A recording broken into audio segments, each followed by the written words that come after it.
To obtain Spectral Dust, you need to kill Remnants, and Remnants spawn next Obelisk, and they drop Spectral Dust, the same element as the element that the Obelisk is made of. Now that we know how to obtain a spectral dust, there are 7 different elements. Each one of them is represented with a different spectral dust.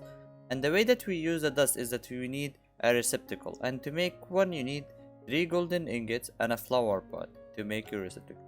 And after making a receptacle, the way is that you can place it any place, and you can right click a dust in it, and it will have the dust in it, and it will be a source of light which will make mobs want to respawn. And we'll also use it for rituals later. Now for the Imbuement Alter, you cannot craft the altar or destroy it, so you have to find it. And you can only find it in libraries, where you can find those libraries under the ground, next to caves, or in the jungle. So after you find your altar, you can start doing rituals. And to do so, you will need your receptacle, and you have to sneak and right click each side of the altar for it to work. Now, if it didn't work for you, that means you have an old version of Electroblob. So just update your Electroblob version, and it will work for you fine. Now let's do rituals. For the first ritual, for example, you need to use your magic crystals, and you have to use a spectral dust, but you have to use the same dust in each side, and that will start doing the ritual, and will turn your magic crystal into fiery crystal, where you can use the fiery crystal into making your fire wand, for example. Now let's try something different. Without armor, you can do the same ritual on each armor piece, but you have to use the same dust 4 times in each side. So let's say you're a necromancer wizard, you want necromancer armor, so use the necromancer dust in each side, and that will turn your armor into necromancer armor, where it will make your cost of your abilities lower, and it's very cool.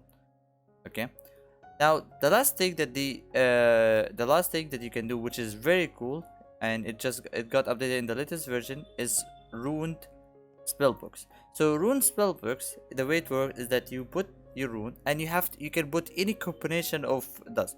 So if I try, for example, a combination of 4 fire, that will give me a spellbook. Usually it will be very close to getting a fire book, since you use 4 fire.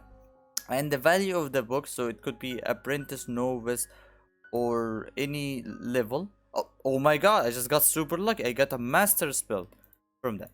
Now you can also try all the combinations, so you can put like three of the same and 1 different.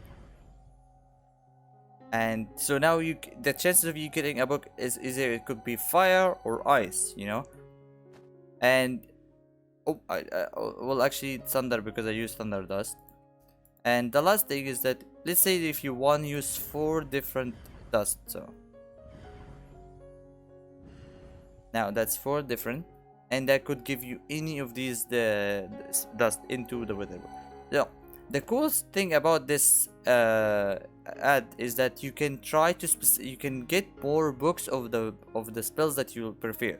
So let's say that you made your own Electroblob necromancer build, and you like necromancer spells. So the best way is to go harvest spectral dust just for necromancer, find some rune books, and specifically do with the same material you want. Or you can just try to get remaining books by going any combination, but now that you have a specific way of getting books that you want. So if you want specifically for one element, you can do so.